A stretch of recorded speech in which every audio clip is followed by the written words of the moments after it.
Donc moi c'est Bénédicte Marx-Maga, je suis expert comptable et commissaire aux comptes. J'ai un cabinet de 20 collaborateurs avec Volsheim et je suis élue à l'ordre depuis maintenant 2 ans et demi et je m'occupe essentiellement de la relation avec les écoles. Donc je suis effectivement la compte au tournoi de gestion et parmi les élèves pour vous vanter les mérites de notre belle profession au sein des cabinets. On va privilégier effectivement cet axe-là puisqu'on représente l'ordre. Jean-Noël Frey, alors moi je suis expert comptable, j'ai créé mon cabinet il y a à peu près 15 ans, nous sommes actuellement 4. Je suis également membre de la commission relations avec les écoles depuis 2 ans et demi, j'ai été élu auparavant à l'ordre et donc là pour effectivement vous parler de notre profession et de ce qu'elle représente dans son exercice, dans le mode d'exercice en cabinet. Voilà. Donc on va commencer par en fait, vous poser des questions parce qu'on aimerait bien que ce moment-là entre nous soit plus un moment d'échange que juste d'écoute. Donc est-ce que certains d'entre vous ont déjà eu des expériences en cabinet, stage? Il y en a une partie qui sont en alternance d'ailleurs. Voilà. Ah bon voilà. Et ceux qui sont en alternance, est-ce qu'il y en a qui sont en cabinet? Ouais, non mais je vois. Et certains ont fait des stages en cabinet? Ils sont pas en alternance? Donc globalement, plutôt positif, plutôt négatif, l'expérience de cabinet, vous pouvez nous dire que ça va pas. Non mais ça peut aussi avancer finalement notre schmilblick de savoir quelles sont les difficultés que vous avez quand vous êtes dans vos cabinets. Donc ceux qui sont en cabinet, ça se passe plutôt bien. Vous faites de la saisie, TVA un peu. Alors, quelles sont vos tâches? Moi je suis au pôle tenue, donc je fais énormément de saisie, je fais la déclaration de TVA et on prépare pour la révision. Ouais, là c'est la période. Alors, ce que j'avais envie de vous dire, c'est qu'effectivement, quand vous êtes en cabinet et que vous commencez à travailler, forcément, vous allez faire de la saisie. Parce que la saisie, c'est la base. Ce que vous apprenez là en BTS Compta et après plus tard, c'est la base de tout. C'est ce qui va nous servir, nous, après, dans nos analyses, dans nos conseils, etc. Donc, même si ça vous semble un peu rébarbatif au départ, sachez que c'est pas ça le métier de comptable. Alors, s'il y en a. C'est pas ça, mais on dit souvent c'est un mal indispensable. Ouais. C'est-à-dire que souvent on peut se dire, compta c'est rébarbatif, c'est souvent la même chose. Mais c'est en fait parce qu'on fait beaucoup de comptabilité qu'on apprend à avoir les réflexes après. La lecture d'un document aujourd'hui, on va aller très rapidement à comprendre quels vont être les impacts comptables parce qu'on a fait de la saisie comptable. Donc, même si ça paraît rébarbatif, il faut se dire que c'est vraiment la base de l'apprentissage de notre métier. Et ce que vous apprenez actuellement en cours sur la comptabilité pure, la fiscalité, etc., peut-être que ça ne va pas vous paraître concret aujourd'hui, pourtant c'est vraiment des choses qui vont être très importantes pour après l'application en cabinet. Et ceux qui ne sont pas en alternance, même si ça peut nous sembler un peu abstrait et pas forcément super intéressant, ça va vous servir après pour faire d'autres choses. Parce que nos métiers, alors est-ce qu'un expert comptable, vous savez à peu près ce qu'on fait dans la vie? Du conseil. Une grosse partie de conseil, ouais. Très grosse partie de conseil. Donc en fait, bon. Et conseil, qu'est-ce que vous entendez par conseil? Au sens, sur quel aspect? Vous avez des idées de l'aspect du conseil qu'on peut donner aux entreprises? Sur la TVA ou d'autres choses. Ouais, alors en fait, on va accompagner les chefs d'entreprise à plusieurs niveaux. Et là, je vais vraiment ratisser large et encore, on peut voir beaucoup plus large. Un des premiers niveaux sur lequel on accompagne le chef d'entreprise, ça va être lorsque quelqu'un veut créer une entreprise, veut reprendre une entreprise, on va l'accompagner pour effectivement voir avec lui si le projet qu'il souhaite créer ou qu'il souhaite reprendre est un bon projet. L'accompagner dans la rédaction d'actes ou l'accompagner tout simplement dans la réalisation de prévisionnel qui permet d'obtenir les financements. Donc ça, c'est déjà un premier niveau de conseil. Autre niveau de conseil, l'accompagner dans les choix stratégiques qu'il va faire dans le développement de son entreprise. Vous parliez de TVA tout à l'heure, on va avoir des degrés de conseil au niveau de la fiscalité, au niveau juridique, au niveau social, mais également au niveau personnel. C'est-à-dire que le conseil, ça porte aussi sur les choix que va faire le chef d'entreprise. Moi, j'ai rarement aujourd'hui de chefs d'entreprise qui font des choix d'investissement personnel seuls. C'est-à-dire qu'ils viennent me voir en disant, voilà, on a repéré un appartement, on a envie de faire tel type d'investissement, est-ce que vous pensez que c'est une bonne idée, est-ce que c'est le bon moment, est-ce que par rapport à la vie d'entreprise, c'est le bon timing. Donc, le conseil, c'est très très large. On dit souvent qu'on est les médecins de famille du chef d'entreprise, c'est exactement ça. C'est la bonne définition, puisqu'on a une vision qui est globale. Alors moi, je dis souvent, on a une vision qui est globale, ça ne veut pas dire qu'on est extrêmement bon dans tous les domaines. Je ne vais pas faire le même métier qu'un avocat fiscaliste ou qu'un avocat spécialisé en droit des affaires ou un avocat spécialisé en droit social. En revanche, la particularité de notre métier, c'est d'avoir une vision qui est très large, qui est très globale. Et c'est ce qui fait tout notre la relation qu'on a avec nos clients, elle est vraiment basée sur ça, parce que finalement, on a une vision qui est large, on a la capacité... On sait beaucoup de choses. Exactement, on sait beaucoup de choses. On sait beaucoup de choses d'eux, de leur côté voilà, professionnel, mais aussi personnel. On passe du côté obscur, c'est vrai, hein, on fait un peu psychologue pour nos clients. Mais ce que je voulais revenir, c'est que le conseil, c'est une grosse partie de notre activité, hein, ça c'est clair. Mais la base, hein, c'est quand même qu'on remplit les obligations légales, donc effectivement déclaration de TVA, et c'est par là que vous allez commencer. Mais c'est la base, hein, le bilan, faire les déclarations fiscales, faire toutes les déclarations fiscales qu'il faut qu'on finisse pour vendredi. Après toute la partie sociale, faire les fiches de paye, faire les déclarations sociales, faire du conseil alors, au quotidien en social, hein, parce que les textes changent tellement souvent que les clients sont vraiment perdus et s'appuient vraiment sur nous. Entre les annonces faites par un président un soir et le lendemain, la mise en application qui n'est absolument pas possible, il faut quand même qu'on essaie de temporiser, qu'on explique aux clients comment faire au mieux, etc. Donc les chiffres, c'est très important, mais c'est de loin pas notre activité principale. Ça aussi, hein, je voulais vous le dire aussi, parce que c'est un métier de chiffres, mais c'est un métier aussi, il faut savoir lire les textes, donc il faut savoir aussi un peu analyser les textes. Il faut savoir rédiger, parce qu'on écrit... J'allais dire, c'est un métier d'être. C'est un métier d'être parce qu'aujourd'hui, en tant qu'expert comptable, je ne parle pas de collaborateur comptable, même si le collaborateur, ça arrive aussi qu'il le fasse.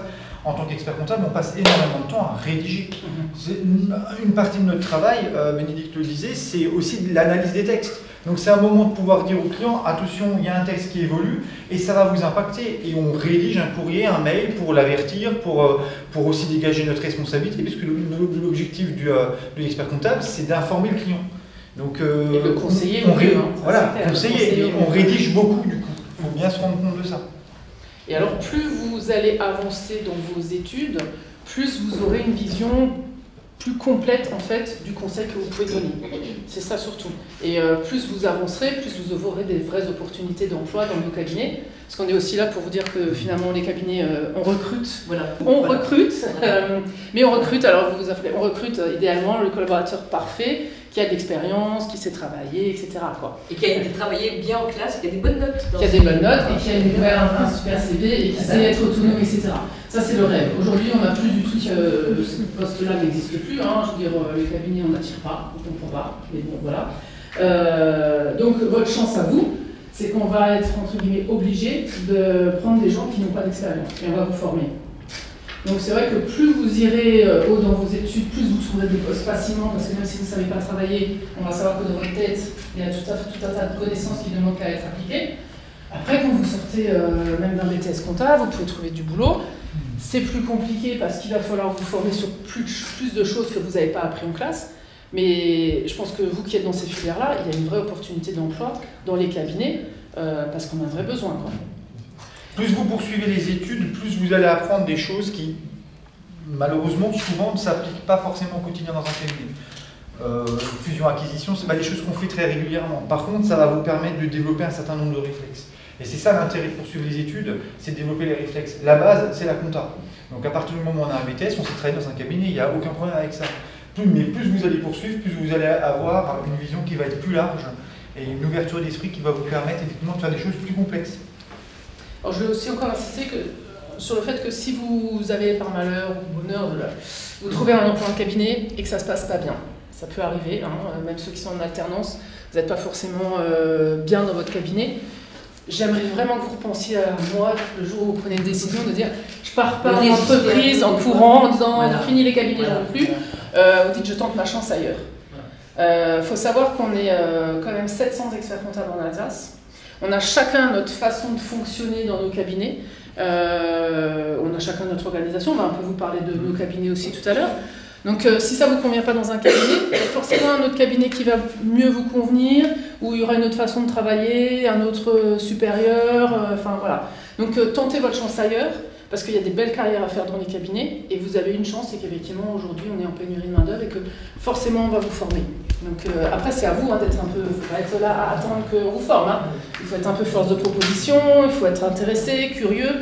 Poser des questions, hein, que ce soit votre responsable, le dirigeant, ou toquer à la porte de l'expert comptable en disant quand vous aurez un petit moment, est-ce qu'on pourra parler de 2-3 points.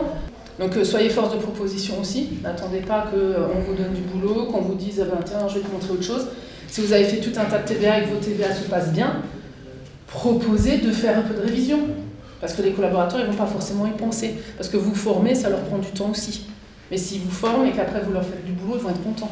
Donc c'est à vous aussi d'être un peu actif dans votre futur job, que ce soit en cabinet d'ailleurs ou en entreprise. Ouais, ça c'est un conseil. Je vais remonter sur ce que dit Bénédicte, c'est-à-dire que si on en est là aujourd'hui tous les deux, c'est parce qu'à un moment on s'est investi dans la vie du cabinet, parce qu'on a donné du temps, et le temps qu'on a donné, on l'a récupéré en apprenant. Et en fait, la particularité de notre métier, c'est ce que je disais tout à l'heure, c'est qu'on peut faire un panel de choses qui est très large. Par contre, ça demande forcément à un moment ou à un autre de mettre les mains dedans, de mettre les mains dans le cambouis. C'est-à-dire qu'il y a la théorie et la pratique. Mais la pratique, pour réussir à matcher en fait une information qui est à la fois comptable, fiscale, sociale et réussir à donner le bon conseil au client, il faut un petit peu d'expérience. Donc il faut bien se rendre compte qu'entre ce qu'on est en train de vous dire et le moment où vous allez sortir de l'école, il va se passer du temps avant que vous soyez capable de donner le bon conseil au client. C'est normal. Et donc plus vous êtes force de proposition, plus vous avez envie d'apprendre, plus vous irez vite. C'est ça le message. C'est clair. Il y a des belles carrières à faire, c'est sûr. Donc on va juste rapidement vous parler de nos modes de fonctionnement dans notre cabinet. Comme ça vous donne déjà un peu l'idée de comment ça peut fonctionner. Donc moi j'ai un cabinet de 20 collaborateurs. On est 2 experts comptables, donc ma sœur et moi. Et donc il y a nous et les collaborateurs. Voilà, c'est pas compliqué, il n'y a pas de hiérarchie, de machin, de trucs. J'ai 4 personnes en alternance. Moi j'ai misé sur la stratégie de je forme pour faire en sorte qu'après ils soient à mon image et je puisse les garder. Je ne vais pas garder tout le monde sur les 4, je pense que j'en ai un qui ne va pas rester là parce qu'il est comme ça toute la journée et qu'il ne s'investit pas. Donc à un moment, non mais voilà, place aux autres. Hein. Voilà. Et donc en fait, les collaborateurs ont tous leur portefeuille. Sauf effectivement les alternants qui sont plus en sous-marin, qui font de la saisie, qui commencent à faire de la TVA, qui commencent à faire un peu de révision, etc. Mais autrement, mes collaborateurs, ils ont leur portefeuille. Et idéalement, s'ils savent faire un peu de social, c'est bien aussi. Parce que le social, on n'en a pas vraiment encore parlé, c'est hyper important. Et alors là, il y a une pénurie catastrophique dans les cabinets au niveau du social, quoi. Donc, ils gèrent le client de A à Z. C'est-à-dire qu'au quotidien, c'est le client et les collaborateurs, ils se gèrent, j'interviens pas. Donc les rendez-vous se prennent en direct, ils se voient, les TVA, les machins, trucs. Et quand il y a un problème un peu plus poussé, soit ils viennent me voir, soit on fait directement une réunion avec le client, mais toujours avec mon collaborateur. Donc ils sont impliqués de A à Z sur toutes les décisions qu'on prend avec le client. Et donc dès que j'ai le client en ligne, j'appelle le collaborateur pour lui faire un débrief pour qu'on sache toujours tous les deux ce qui se passe sur le dossier. Donc le client, il se sent hyper confiant parce que je gère, le collaborateur gère, il n'est pas perdu, on est 2 à savoir ce qui se passe chez lui, il ne peut rien lui arriver, quoi. Donc voilà, et donc ils font aussi du social, ils font du juridique. Donc quand on a besoin d'un appui, on fait appel soit à des assureurs, soit à des avocats spécialisés, soit, enfin voilà. On sait s'appuyer de gens autour de nous qui savent faire ce que nous, on n'est pas forcément capable de faire suffisamment correctement jusqu'au bout, quoi. Donc voilà. Nous, souvent, on a la capacité de détecter, on n'a pas forcément la capacité d'aller jusqu'au bout de la mission. Mais c'est pas grave, on a détecté, oui, c'est plus important pour le client.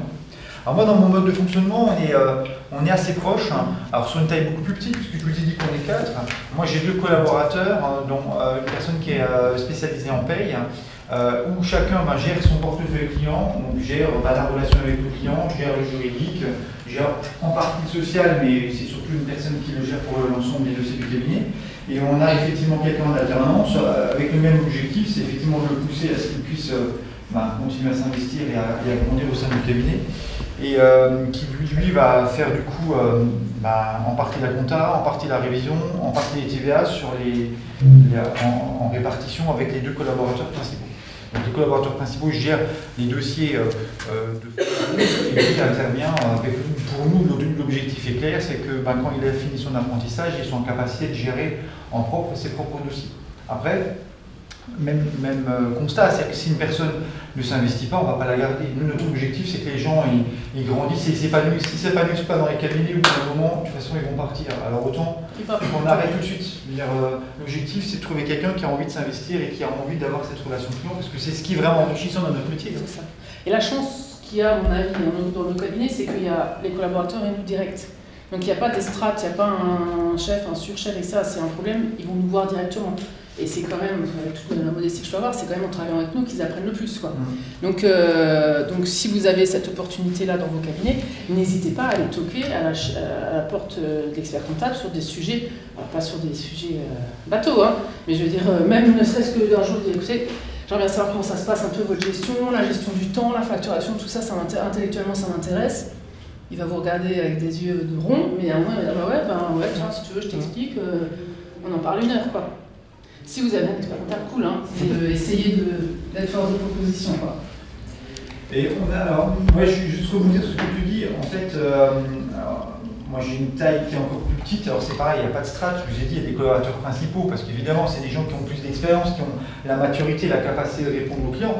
De toute façon, mon collaborateur qui est aujourd'hui en apprentissage, quand il se retrouve face à une question client, mais il ne sait même pas de répondre parce qu'il sait très bien qu'il ne sait pas. Donc c'est pas grave en soi. Il a compris qu'effectivement, c'est avec l'âge, avec l'apprentissage et avec le temps qu'il va avoir la capacité de le faire. Mais nous, on a le même mode de fonctionnement, c'est-à-dire que moi, à partir du moment où un client rappelle, on a une difficulté technique, que ce soit sur la compta, la fiscalité, n'importe quoi, moi je fais venir le collaborateur, on échange à 2, ou en tout cas à 3. On est toujours plus pertinent quand on réfléchit à plusieurs. Exactement. Parce que les textes fiscaux, quand on les lit, alors moi je peux faire une interprétation, déjà même nous, entre nous, des fois on s'appelle, on dit dans ce cas-là, comment tu fais, moi je comprends ça, tu comprends comment. Il faut dire que la fiscalité aujourd'hui nous simplifie les choses, qu'on ne comprend rien, même nous, donc ça peut vous rassurer. Donc on est des fois plusieurs à se pencher sur la question, et on sort toujours grandi, et forcément à plusieurs on est plus fort et on analyse mieux les choses. Donc ne restez pas dans votre coin non plus quand vous avez une difficulté, ça aussi, peu importe le niveau où vous êtes. Allez voir un collègue, allez voir un copain de classe, allez voir l'expert, si jamais il est dispo, parce que c'est comme ça que vous allez apprendre. Ouais. Et alors, vu la taille de mon cabinet, moi ça se passe même, alors je ne sais pas si c'est comme ça chez toi, mais nous il y a un certain nombre de décisions qu'on prend, notamment dans l'utilisation d'outils, puisque aujourd'hui on a la possibilité d'avoir des outils informatiques qui sont de plus en plus poussés. Moi je ne les prends pas seul, parce que moi je dis souvent aux collaborateurs, je dis moi je peux décider, mais si vous n'avez pas envie de faire, au final j'aurais pris un outil pour rien. Il y a un certain nombre de choix stratégiques. Du coup, on va rebondir sur les outils. Il y a un certain nombre de choix stratégiques que moi je fais, mais je ne les fais pas seul. On fait une réunion tous ensemble, on se dit ok on y va, vous avez envie d'y aller, et puis on fait le choix d'y aller ensemble. Alors sur les outils, on va peut-être faire juste un mot. Hein. Je ne sais pas si vous avez lu dans la presse que les métiers à disparaître, comptable, fait partie des métiers à disparaître, ça tombe bien, quand on est dans une filière de comptable, moi j'adore. Donc tu te dis mais c'est quoi ça alors on va juste vous rassurer, comptable disparaître, moi je ne vois pas comment, ou alors on n'aura plus de fiscalité en France. Donc je pense que nos métiers ne sont pas encore en voie de disparition. Ce qui va disparaître, c'est la saisie pure, ça c'est sûr. Aujourd'hui on a des outils de reconnaissance de factures, d'intégration automatique, tout ça, ça roule. La saisie de base, elle va disparaître. Par contre, il va falloir savoir ce que la machine a fait. Donc si vous n'êtes pas bon dans la compta de base, vous allez quand même vous faire avoir, parce que ça reste une machine. Et on est bien placé sur ça, que les machines, parfois, elles font n'importe quoi. Alors l'intelligence artificielle, tout ça, moi je veux bien. Maintenant, il faut quand même savoir analyser. Donc on va avoir besoin demain de vous, mais du coup, plus en opérateur de saisie. Donc plus vous irez, pareil, comme je le disais avant, plus vous irez loin dans vos études, plus vous serez à même de pouvoir analyser ce que vous a sorti la machine et d'en faire quelque chose d'intelligent et dire ok c'est bon, et de ça j'en fais quoi? Je fais du conseil, je fais mon analyse, je fais machin. Mais la compta de base va peut-être alors amener à disparaître. Bon, il y a encore beaucoup de clients, c'est hors de question, un scanner ils ne veulent pas le voir, ils vont des trucs comme ça, et démerde-toi. Il y en a qui sont hyper connectés, on a de tout, c'est la population française. Mais... Donc le métier de base de ce opérateur de saisie, oui, mais pas de panique quand vous lisez la compta va disparaître. Oui, l'opérateur de saisie. Voilà. Par contre, le conseiller, vous qui êtes déjà à un niveau d'études supérieur, nous, experts comptables, on ne va pas disparaître. Parce que l'État a besoin qu'on soit collecteur quand même des impôts. Et comme c'est tellement simple de le faire, on n'est pas prêt de mourir. Donc, en fait, il y a une évolution technologique. Il y a encore 5-6 ans de ça, on saisissait les extraits bancaires. Aujourd'hui, ça fait belle lurette. Dans un bon nombre de cabinets, on ne saisit plus un extrait bancaire parce qu'on récupère. Ça dépend. Ça dépend des cas. Voilà, après, quand je dis on ne saisit plus sur des tout petits dossiers, nous aussi on saisit. Parce que oui, c'est plus simple de saisir. Réaffecter les factures, c'est souvent plus compliqué. Voilà. Oui, et de manière globale, on ne saisit quasiment plus l'extrait bancaire. Dans la même lignée, en fait, vous avez un certain nombre de factures qui vont être obligatoirement dématérialisées. C'est déjà le cas aujourd'hui, depuis 2019. Tout ce qui est facturation pour les marchés publics, c'est forcément dématérialisé. Vous ne pouvez plus envoyer une facture qui n'est pas dématérialisée pour les marchés publics. Et ça va se généraliser. Donc ça veut dire que d'ici 3, 4, 5, 5 ans, j'ai envie de dire grand maximum, il n'y aura quasiment plus d'émissions de factures papier. Ça se fera, mais ce sera vraiment anecdotique, si tant est que ça se fasse encore. Et ce qui veut dire que fondamentalement, à partir du moment où vous avez des factures dématérialisées, on a des outils pour reconnaître un certain nombre d'informations. Là où je rejoins Bénédicte, c'est-à-dire qu'on va passer d'une strate de personnes qui font de la saisie à une strate de personnes qui vont être obligées de vérifier que l'intégration de l'écriture automatique soit juste. Ce qui veut dire que ça va être un petit peu plus compliqué pour les neurones.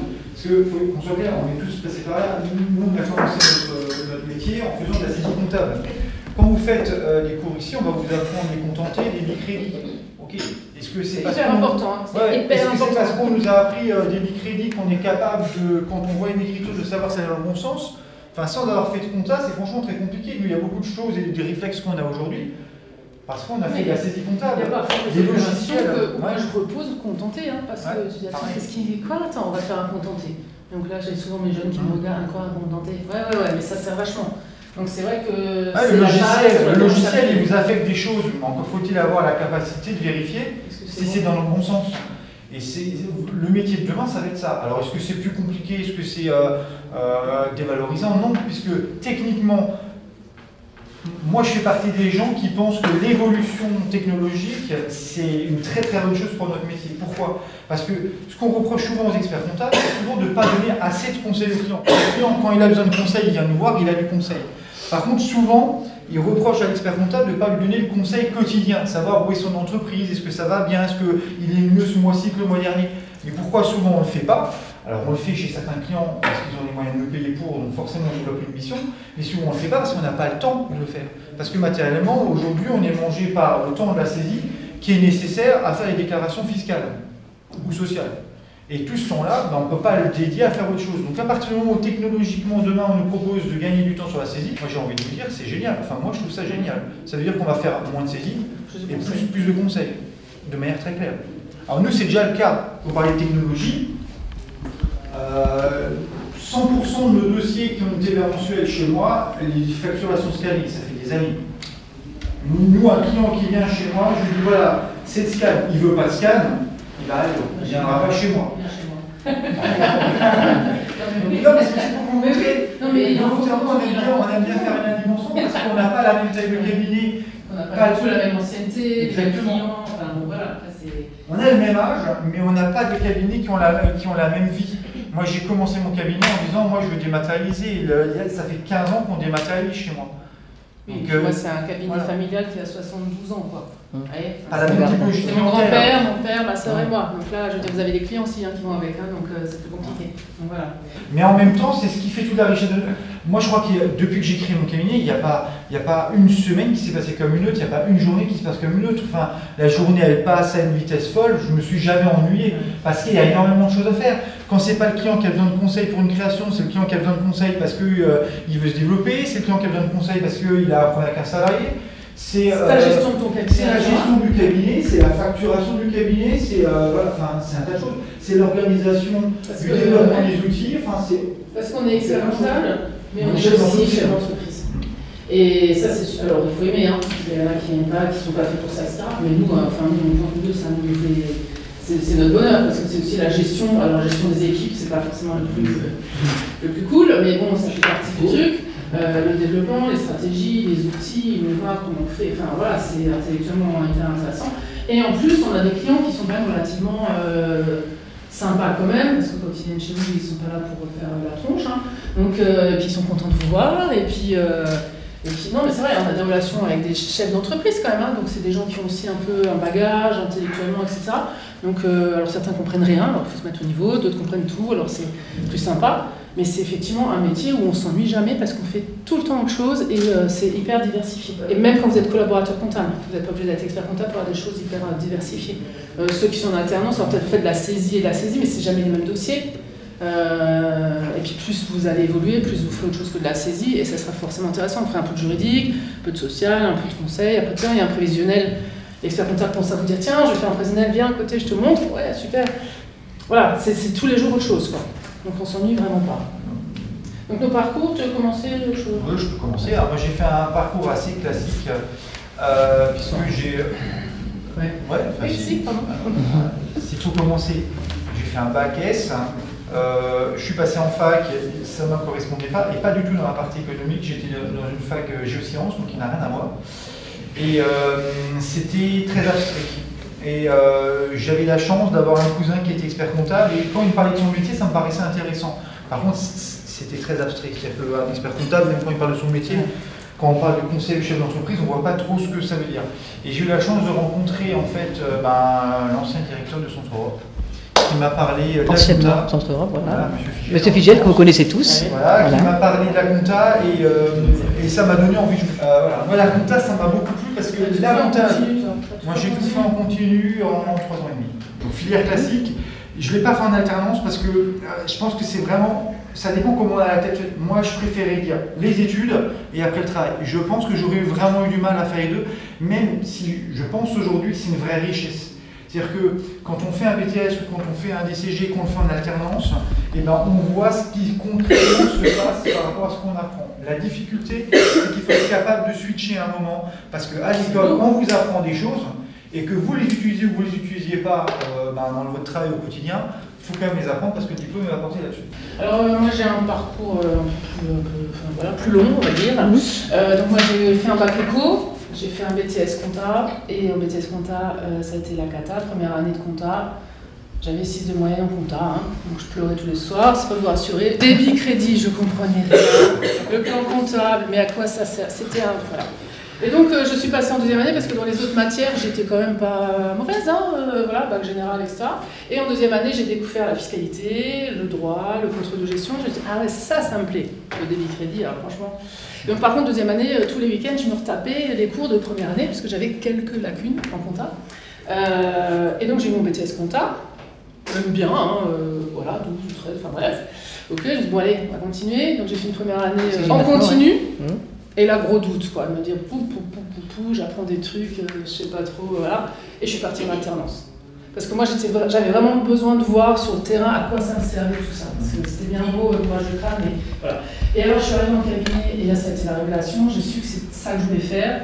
Le client, les collègues, ce qu'on apprend, ça sert à ça, etc. Et j'ai fini tout mon parcours en alternance. Alors, j'ai pas tout fait, parce que j'ai des fois eu des petits échecs.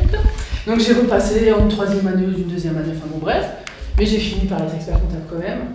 Tout ça pour vous dire qu'effectivement, l'alternance c'est plus dur, c'est clair, ça c'est plus compliqué. Par contre, ça peut être une vraie révélation si vous avez des doutes sur ce que vous faites en classe. Non, ça me fait pas forcément rêver, mais finalement, concrètement, si, c'est hyper intéressant.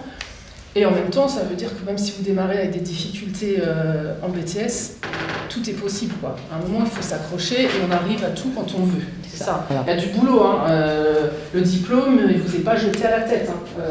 C'est pas facile, on le sait, mais en même temps, on a besoin d'avoir des gens qui ont bossé pour, parce qu'au quotidien, il faut quand même que vous ayez en tête tous les mentos comptables. Quand vous voyez tous les mentos comptables, il y en a un paquet, tout ça, ça doit rentrer dans votre tête. Donc forcément, il y a du boulot, il doit y avoir des réflexes, etc. Mais c'est pas parce que vous êtes en difficulté sur une année scolaire ou dans une matière que vous ne pouvez pas aller plus loin et arriver jusqu'au bout. Alors, est-ce qu'il y en a là déjà qui ont comme objectif d'être expert comptable? Que je les visualise, parce qu'un jour peut-être on verra. Ils vont vous prenez des photos. Donc à vous, ceux qui ont des objectifs, j'ai qu'un mot à vous dire, ne lâchez jamais, quoi. Même si le chemin il est long, il est parfois dur, parfois on est découragé, on a envie de faire autre chose, parce qu'à l'époque, nous, les examens, c'était en septembre. Donc tout l'été, on le passait à réviser pendant que tout le monde était en vacances, et nous, on bûchait comme des dingues. Donc franchement, moralement, c'était dur, mais il ne faut pas lâcher. Il faut savoir à un moment donné, donner le coup de boulot qu'il faut pour y arriver. Donc ça, il faut que vous l'ayez bien en tête, et tout est possible. Vous voyez, à 6 de moyenne en compta en BTS. N'oubliez pas ça. Non, mais concrètement, c'est quelqu'un qui va commencer à bosser au cabinet chez nous, à qui on va confier un dossier, donc il va devoir faire la saisie mensuelle, faire les déclarations de TVA, préparer le bilan, préparer l'alias, faire la discussion de bilan avec nous, avec le client, et être au quotidien le conseiller du client, quoi. Donc s'il ne sait pas, parce que c'est un niveau ou une question un peu trop technique, etc., ouf, il va voir son expert comptable préféré et ensemble il règle le problème, et soit lui il restitue au client, soit on fait une réunion avec l'expert comptable, etc. Mais je veux dire, la différence entre nous et vous, c'est juste effectivement presque au niveau d'études, donc il y a des choses qu'on sait que vous ne savez pas, c'est tout. Mais concrètement, vous avez la relation client, vous avez des choses intéressantes à faire au quotidien.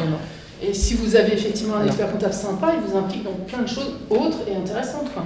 Alors, j'ai même des questions techniques, je vais les poser à mes collaborateurs. Oui, moi aussi, parce qu'ils sont tellement à, ils doivent faire les recherches, à faire les recherches au niveau fiscal qu'ils ont souvent plus facilement la réponse que moi. Parce qu'au quotidien, c'est eux qui ont les mains dans le cambouis, hein, si je peux me permettre de le dire comme ça. Non, mais le conseil, c'est la priorité de notre métier. Moi, si j'ai pas la relation client, si on met dans un bureau, je meurs. Voilà, mais ça fait partie intégrante de notre métier. La relation client, elle est quotidienne, elle est... Je ne sais pas à combien de clients on parle, soit par téléphone, soit par mail, soit on les voit, etc. par jour, mais si c'est ça que vous avez... Alors ça aussi, c'est un métier de contact. Hein. Ceux qui ne veulent pas parler aux gens et aux clients... C'est compliqué. Si vous pouvez être collaborateur comptable et vous dites, moi, je veux surtout jamais voir personne. Mais ça va être compliqué. Enfin, c'est pas l'idée. Donc après, pour répondre juste à au-dessus, c'est à vous de sentir parce qu'alternance c'est difficile et 2 années en 1 c'est aussi difficile. Hein. Mais il ne faut pas se mettre la pression. Je pense que la difficulté elle est au même niveau. Maintenant c'est à vous de voir si vous avez envie d'aller bosser un peu, voir comment ça se passe, en sachant qu'effectivement en rendu du boulot il faut bosser les cours. Souvent en entreprise on a une organisation qui est beaucoup plus rationalisée, notamment dans la comptabilité. Compta client, compta fournisseur, compta ci, compta ça, c'est vraiment rationalisé. En cabinet, on travaille sur des structures plus petites, alors sauf à être dans des très très gros cabinets, mais souvent sur des structures plus petites, où finalement on fait la comptabilité, et ce qui est enrichissant en cabinet, c'est qu'on passe d'un client qui est médecin, à un artisan, à un commerçant, à un restaurateur, à une SCI, etc. Et en fait, ce qui fait la richesse de l'apprentissage en cabinet, c'est justement la pluridisciplinarité de nos clients en fait. En fait, j'ai fait un baccalauréat professionnel et un BTS avant, et donc j'ai pu faire des stages dans les 2 filières, et quand j'étais en baccalauréat professionnel en seconde et en première, j'ai fait tout dans les entreprises, et après à partir de la terminale, j'étais uniquement en cabinet, et ça m'a beaucoup plu le cabinet parce que c'est beaucoup plus large. Vous filmez, hein. Gros plan. On est simplement en train de dire qu'on est des bosseurs. Et quand on en parle avec des confrères, c'est exactement ça. On est des bûcheurs, quoi. On bosse, on bosse, on bosse. Alors c'est vrai qu'on fait que ça, mais c'est-à-dire qu'on a bossé pour apprendre et on bosse toujours aujourd'hui. C'est donner le coup de collier qui est aussi nécessaire. C'est donner le temps qu'il faut à l'apprentissage. Quand à un moment il y a un nouveau texte qui sort, s'il faut passer 3 heures à essayer de le comprendre, on passera 3 heures. C'est comme ça. C'est dans notre tempérament en fait. Donc, mais ça évolue aussi. On est bête. Hein, c'est-à-dire qu'aujourd'hui, dans les cabinets, je ne sais pas dans vos cabinets comment ça se passe, mais je veux dire, c'est plus l'époque où, enfin en tout cas moi, chez moi, où les collaborateurs ils bossent jusqu'à 10h, 11h du soir. Hein. On est bien d'accord. Hein. Parce que c'est un peu l'image, je vois que certains font la moue. Partout, on dit ouais, les cabinets, vous exploitez les gens, vous bossez comme des malades, etc. Moi, j'ai annualisé mon truc chez moi, ils sont à 39 heures là, et je peux vous dire qu'ils sont à 39 heures. Hein. Il y a 5h25, j'étais toute seule au cabinet. Hein. Voilà, et ça va, et on va sortir tout, presque tout dans les dés.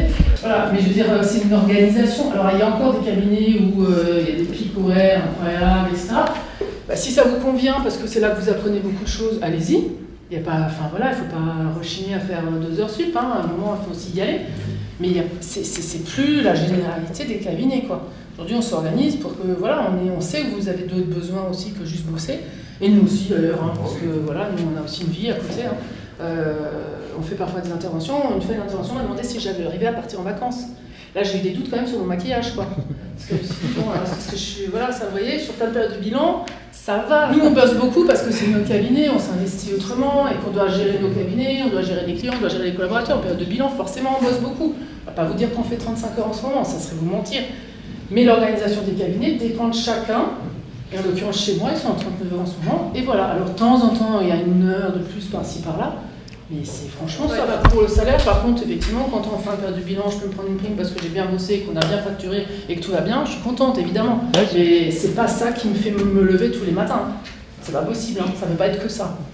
Une question? Merci pour votre présentation. En effet, j'ai une question par rapport au commissaire aux comptes. Vous êtes aussi commissaire aux comptes? Oui, encore un petit peu.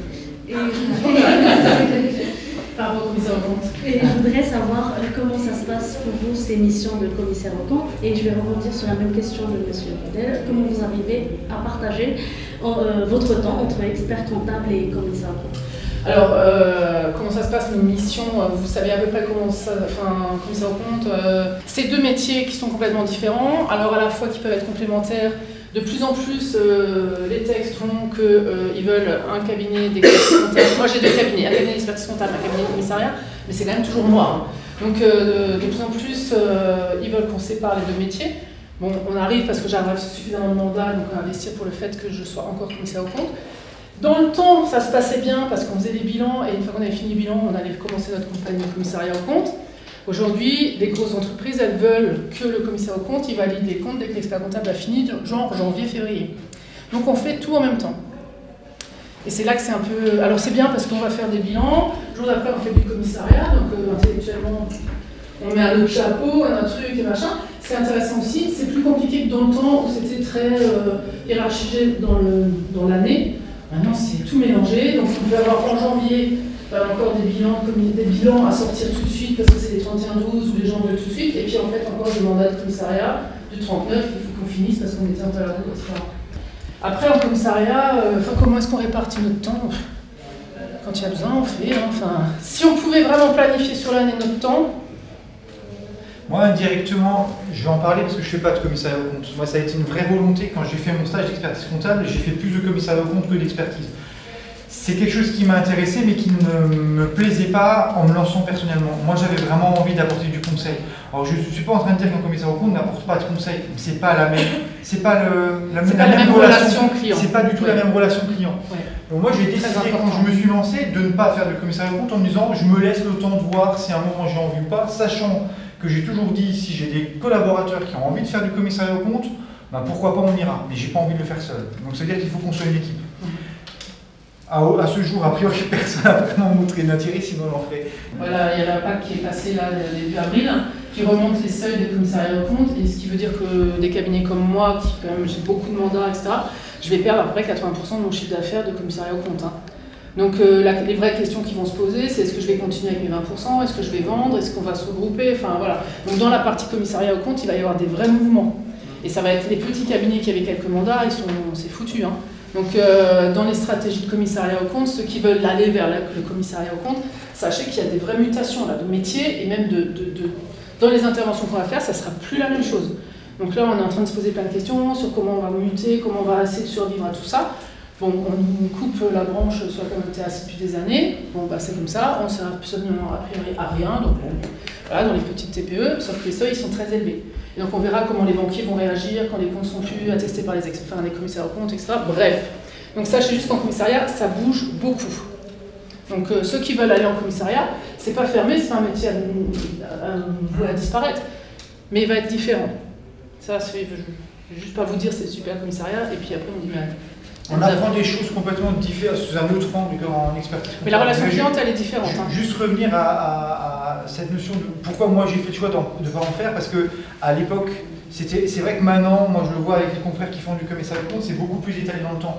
À l'époque, le commissariat, c'était vraiment une zone d'intervention qui courait de mai à septembre. Alors moi, je préférais, au moment où j'ai lancé mon cabinet, me dire je consacre ce temps-là au développement des outils qui me permettent d'être encore plus performant dans le conseil, plutôt que le commissariat aux comptes. C'est un vrai choix stratégique. Après, on en revient à la notion de rémunération. C'est sûr que si j'avais fait du commissariat aux comptes, je me serais mieux rémunéré que si je n'avais pas fait, parce que pendant ce temps-là, j'aurais rentré des honoraires, alors que moi, je fais des choix stratégiques. Et c'est des choix stratégiques qui me servent aujourd'hui à avoir développé le reste, à avoir des clients qui viennent parce qu'on fait du conseil et qu'on est un petit peu plus identifié dans le conseil que d'autres. Donc c'est un choix. Je retourne, ce serait quand même grand temps qu'on passe aux questions. C'est vraiment beaucoup dans le concret, hein. Mais par semaine, vous recevez combien de clients? Combien moi, par exemple, j'envoie? Oui. Alors par exemple, aujourd'hui, après, là, à 14h, j'ai un rendez-vous. Hier, j'en ai vu 2. Vendredi, j'en vois 4. Okay. Mais ça dépend parce qu'il y a des rendez-vous qui peuvent durer 1 heure. Un BNC, voilà, une infirmière libérale ou une kiné, ça dure 1 heure le rendez-vous. Par contre, j'en ai où déjà ils sont bavards. Et puis ils ont 2 structures. Donc là, on sait que c'est 4 heures, quoi. Donc ça dépend. Donc, et puis il y a des jours où on n'en voit pas. Ça dépend des semaines, c'est ça. Ça, c'est en période de bilan où on enchaîne un peu les rendez-vous, où on voit tous nos clients. Après, autrement, ça dépend. Il peut y avoir des semaines entières où on ne voit personne, et la semaine d'après, on va avoir 4 parce que c'est, je ne sais pas pourquoi, c'est la semaine où ils ont tous envie de vous voir, quoi. Donc il n'y a pas de vérité, mais on en voit quand même, on en voit beaucoup.